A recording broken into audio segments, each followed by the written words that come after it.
So now from here, I want to go over the setup and let's say initiation of the lift of each lift, just to give you an idea of some issues that can be caused by not setting a good foundation in your setup, and basically what you're doing before you actually initiate the lift, like the issues that can be caused from there, and also like how to avoid that.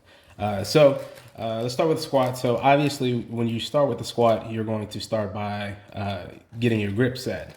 But a nuance to getting your feet under the bar is thinking about making sure that bar is over your midfoot. The reason being, and this is going back to not necessarily surface level issue versus root issue, but kind of one of the reasons why some people feel unstable when they're unracking a squat is it could just be as simple as you not setting a solid foundation in making sure that that bar is over your midfoot. Because if you think about it, if the bar is over your midfoot, you're likely going to, as long as you're initiating the unrack then you're going to be able to feel very stable once you unrack the weight. But if that bar is a little bit more towards your toes, just meaning that your foot's a little bit too far back, you're likely going to lose balance leaning or going forward. So you're going to have to use a lot of energy to try to stabilize yourself, especially if that weight that's on the bar is really heavy.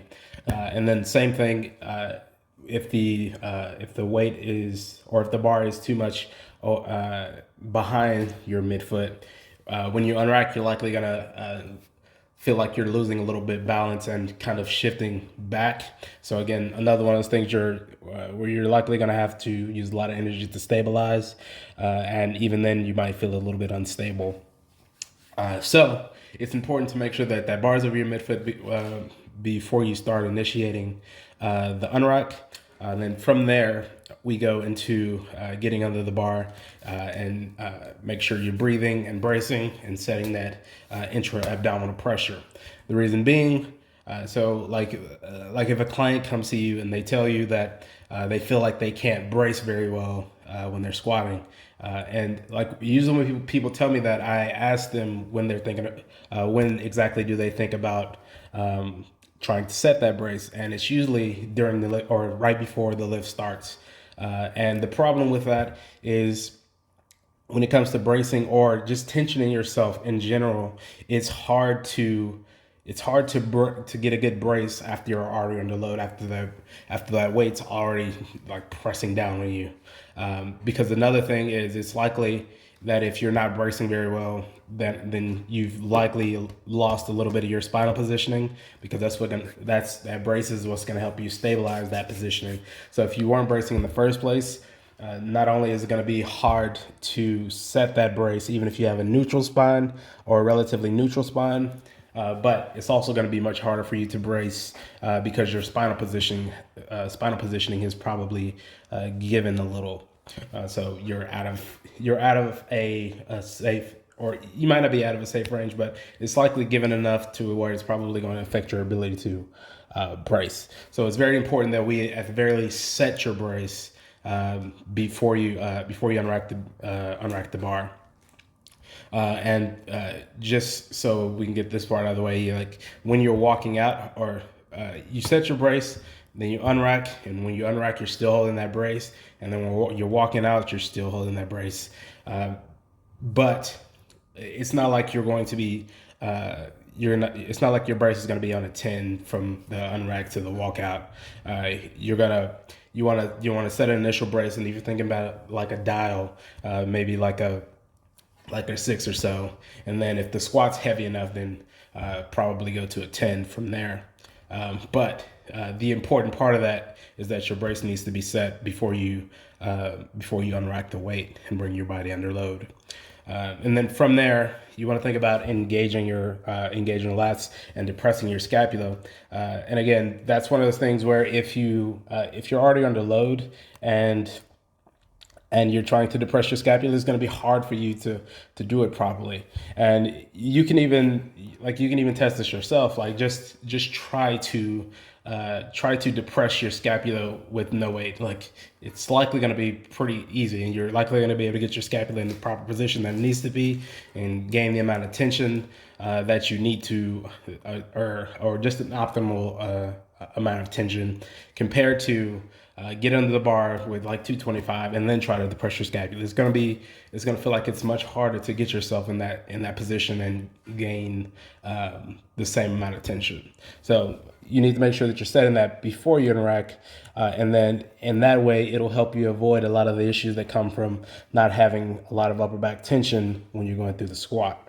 And then I do want to go through the walkout really quick, because there are some nuances that can lead you to some nuances that people don't focus on with their walkout that can lead to a bunch of issues. And again, so just making sure that we're focusing on setting a solid foundation so that we can avoid a lot of the issues that come with not having a good walkout. So some of the nuances are, one, making sure that the rack height isn't too high or low, and that's just so that you can do as little work as possible to get the bar out of the rack, because there's no reason to do any more than that. Like, if the rack height is too low, then you're likely going to be wasting a lot of energy squatting that weight out of the rack. But if the bar height is set perfectly where it needs to be, all you really have to do is just make sure that you're tensioning yourself well enough to in your upper back and your core, and your feet, and then from there you should be able to just wedge your hips forward. The walkout should be rather effortless, because you're just using your hips after you've tensioned everything that's going to help you be able to use your hips in the best way. If y'all don't know me, I have a YouTube video going over the setup and the unrack and the walkout, and in the video I'm actually using like 6% over or 10% over my actual max at the time, and the unrack was effortless. I'm not sure if I showed the walkout, but I did walk out, and it was, again, very effortless. And outside of the pin height, we'll go into the other things that made that relatively easy. So going into the walkout itself, the things that are going to lead you to being able to maintain tension very well when you're walking out. So one, you have to understand that when you're walking out, your weight is going to shift from foot to foot multiple times. I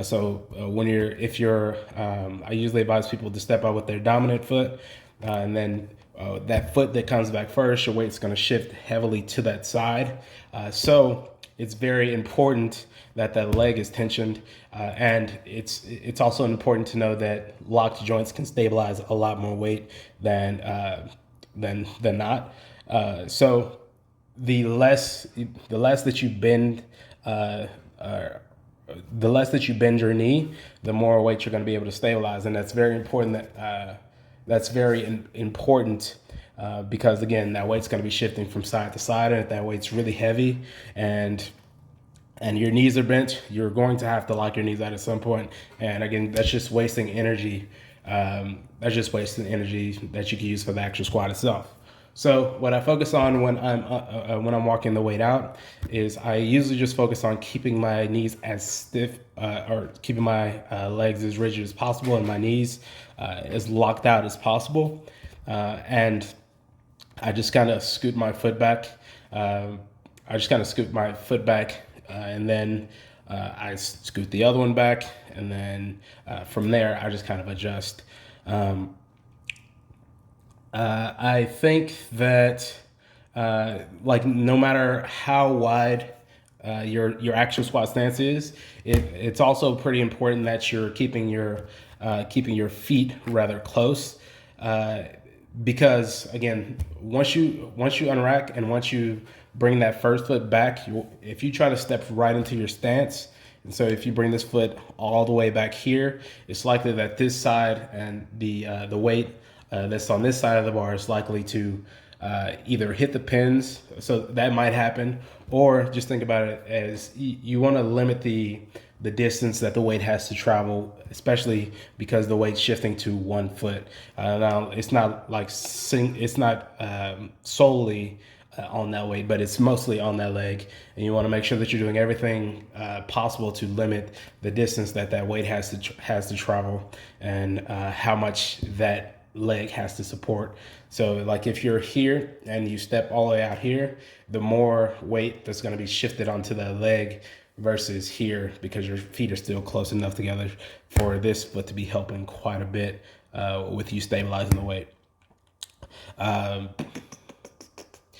To go from there, it's just making so the setup itself is where you should be setting a lot of your positioning and tensioning, but second to that, you need to make sure that you're tensioning yourself properly before you actually initiate the lift, or I should say reinforcing the tension that you built up during the setup, because for the most part, it's like I said, you don't want to be going 10 on a dial from 1 to 10. You don't want to be going 10 as far as bracing goes, because you're likely gonna get tired, especially if you're thinking about going into competition or something. Like sometimes for no reason at all, it'll just seem like the judge or whatever is just holding you for a long time, and like you don't want to be sitting there bracing from on 10 from the time that you unrack to the time that they actually give you the squat connections. You're going to waste a lot of energy doing that. But being at like a 6 or so should be enough for you to stabilize that weight just fine. And then when you're actually ready to squat is when you turn it up to a 10 basically. And then make sure that you're rooting your feet. So back to when we were talking about the knee cave, your knees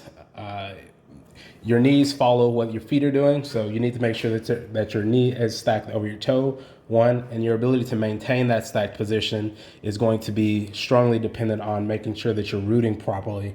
So if you're like me and your foot is really pronated, you're going to have to work on creating that arch and tensioning your feet in order to maintain that, so that you can make sure that you're keeping your knee stacked over your toe.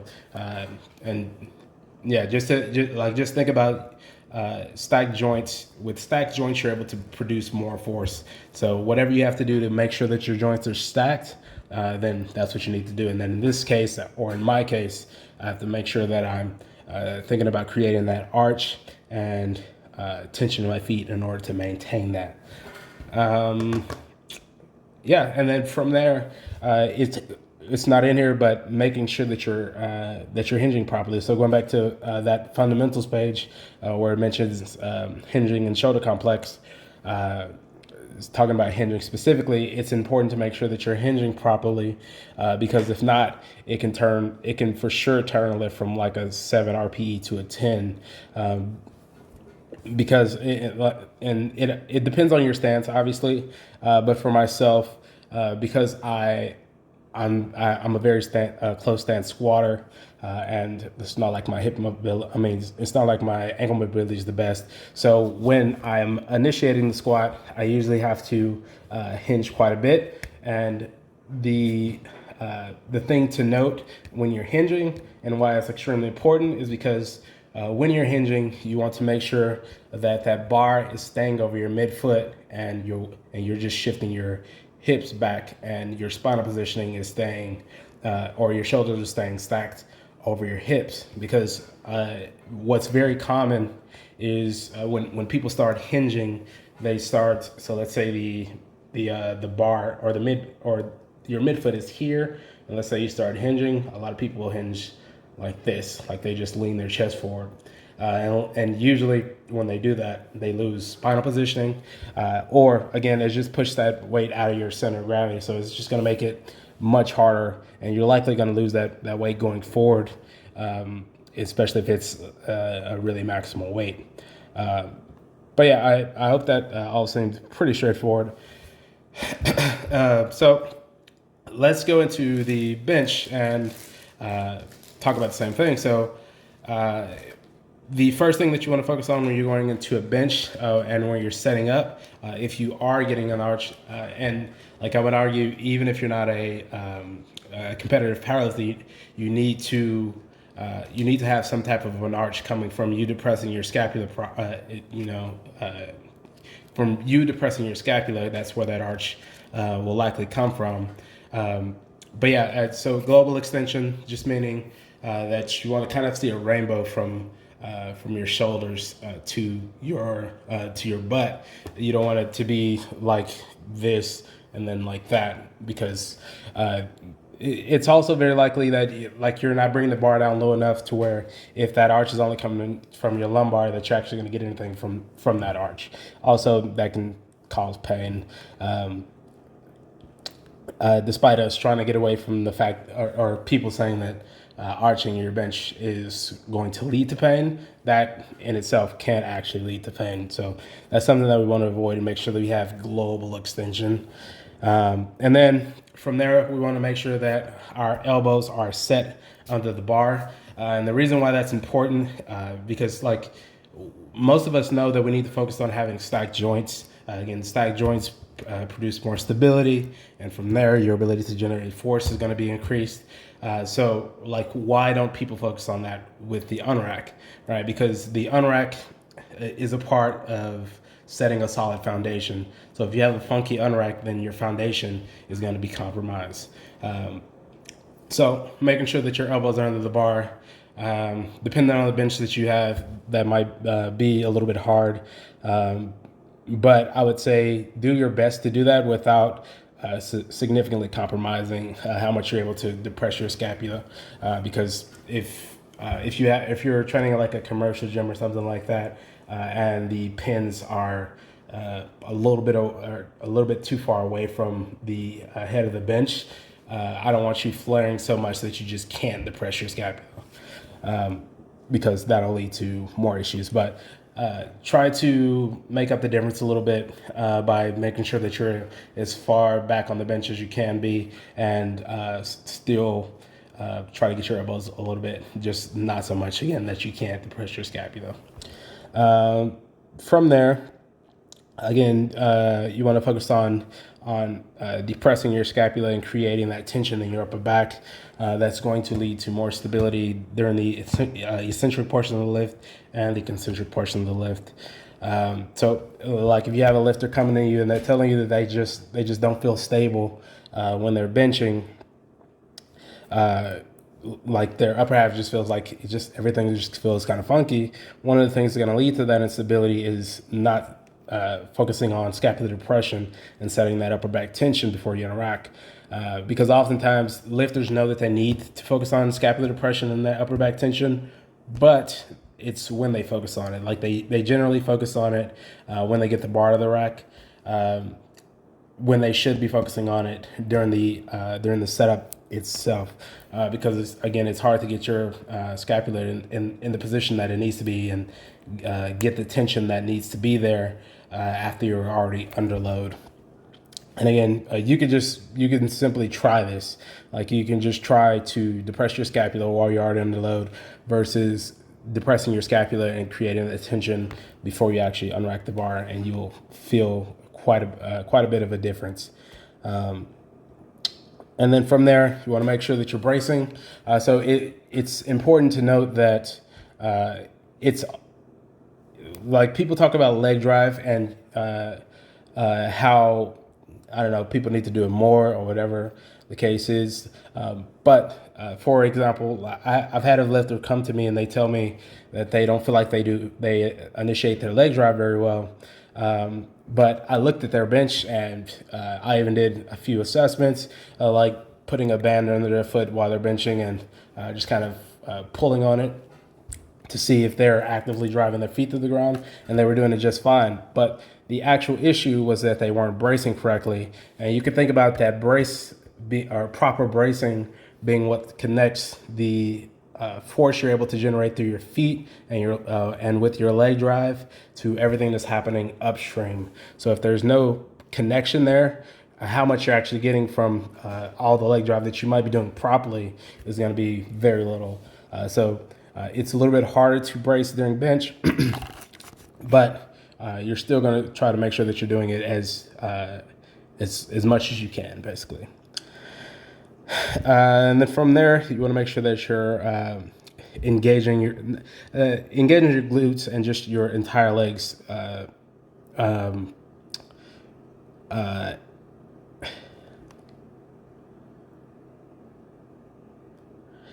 so, and then from there, after setting your brace, you want to make sure that you're initiating your leg drive, and you want to make sure that you're initiating your leg drive before the unrack, because while it's not the same, or it's not right to say that you can't tension them afterwards, but tensioning your feet, because your feet are still a point of stabilization in the bench, is going to help your overall unrack and make it to where you're not wasting energy during the unrack, and it's just going to make your unrack a lot stronger.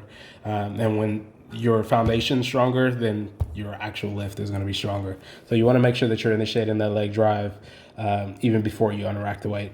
Now, it's not going to be the same thing with the bracing and with squats. It's not like it's going to be, or even bench, it's not like it's going to be on 10 before you unrack and during the unrack, but it does need to be at least like a 6 or something to help create a good amount of stability for your unrack. And then after you unrack, this is when you're gonna kind of turn it up, which is number 5, which is just reinforcing that that IAP, and then it's very likely, like unless you just have the perfect bench setup, it's very likely that you're going to lose a little bit of scapular depression. So it's very important that you think about reinforcing that tension. Now again, we had all this talk about setting that tension before, but again, it's not like you're not fully releasing that tension and then trying to regain it. You're just reinforcing and trying to mitigate the loss that happened during the unrack, if there was any. And then from there, you just bench. Like there's some nuances as far as how you're bringing the bar down to your chest and stuff like that, but that's a bit too much to go over. But for now, is just focus on having a better setup, and that in itself is going to set you up for a much better lift. And then lastly, going over deadlifts. And I should say that this doesn't really matter whether you're doing conventional or sumo, because it's still how you're initiating lifts is going to still be pretty much the same.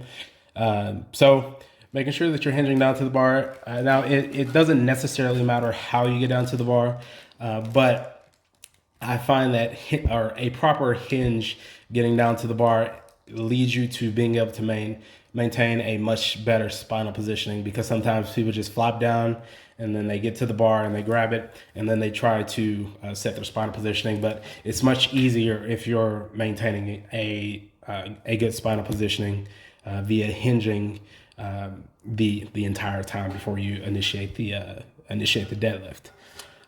Then from there, creating tension. So creating tension just meaning pulling the slack out of the bar, because you don't want to slack in it, because no matter how well you do the fundamentals, no matter how well you do the fundamentals minus the hinging, because the hinging should put your hips in a good position and your spine in a good position, and that stuff. But no matter how well you depress your scapula, no matter how well you tension your feet and that stuff, if there's slack in the bar, so let's say your hips are too low or something like that, it's almost always going to pull you out of position if the weight is heavy enough. So that's something that you want to make sure that you're avoiding, and not having your hips too low and not having the slack pulled out of the bar. Hinge down to the bar, create tension, pull the slack out of the bar, and then from there, you want to focus on setting your brace. Now, there's different times in which you can actually set your brace. Like there's been times where I will set my brace at the top of the lift, or sometimes where I'll set it at the bottom of the lift. But I think the determining factor of whether you should do that or you shouldn't is if your spinal positioning is good when you're down at the bar. then yeah, go ahead and brace, breathe and brace, and set your IAP when you're at the bar. However, if you're one of those people that just kind of slumps down to the bar and just reaches down and grab it, it's probably going to be better for you to set your IAP beforehand.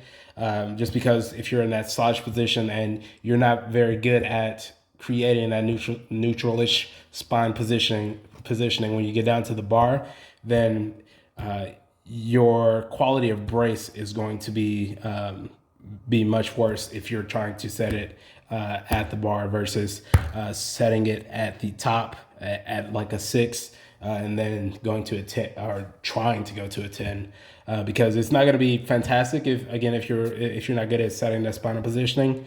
But again, I would just go back to changing how you're getting down to the bar. But anyway, set your brace. Set your brace either at the top of the lift or the bottom of the lift. And if you're setting your brace at the bottom of the lift, you go straight. I would say go straight to a 10 or so. If you're setting at the top, go from a 6, and then when you get down, go to a 10. And then from there, how you should think about initiating the lift is also important. So people tend to think of the deadlift as a pull. However, how I would rather you think about it and what would be more optimal in helping you maintain good positioning and not being pulled out of position is not thinking about it as a pull, but thinking of your arms rather as like hooks, and you're setting that upper back tension and everything to help you keep the slack out of the bar and help you maintain good spinal positioning. That'll lead to better bracing.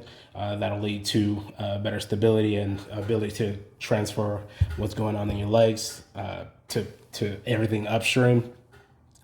So just say all of that to say, just think of your arms as hooks. And after you set your scapular depression and after you pull the slack out of the bar, your arms, you shouldn't think about them doing anything else. So yeah, think of them more as you driving your feet to the ground and wedging your hips forward. Now we talked a little bit about wedging, or maybe we didn't. They're in the squat setup, but so this is actually a good example of focusing on the surface level issue versus the root issue. So if you've seen people talk about deadlifting, and you've probably seen them say, I need to get better at wedging, but what you need to do to get better at wedging is focus on the fundamentals, because your ability to wedge properly is strongly dependent on the amount of upper back tension you're able to create, making sure that you're bracing properly, and making sure that you're tensioning your feet and using your feet properly. Because if there's tension lacking at either one of these points, your ability to wedge your hips is going to be strongly compromised. And I should say spinal positioning also, because the more rounded you are, the harder it's going to be to create that tension up here, and with that, it's going to affect your ability to wedge your hips. So like there's a lot of argument about whether or not your spine should be neutral or not, or if it matters. And I'll say there's a range that's safe and allows you to still be able to wedge properly and create tension in your upper back. But there is a range where it's just not going to be very beneficial when it comes to you being able to lock out the weight. And it doesn't matter how much weight you can pull off the ground. If you can't finish the lift, then it just doesn't matter. So I would say focus on, in order to get better at wedging, it's very important that you focus on, again, spinal positioning, making sure that you're setting the tension up here, making sure that you're setting the tension down here, and making sure that you're stabilizing yourself so that these two things can connect. And then from there, your ability to wedge and drive your feet or your ability to wedge will be much better. But yeah, that's pretty much it.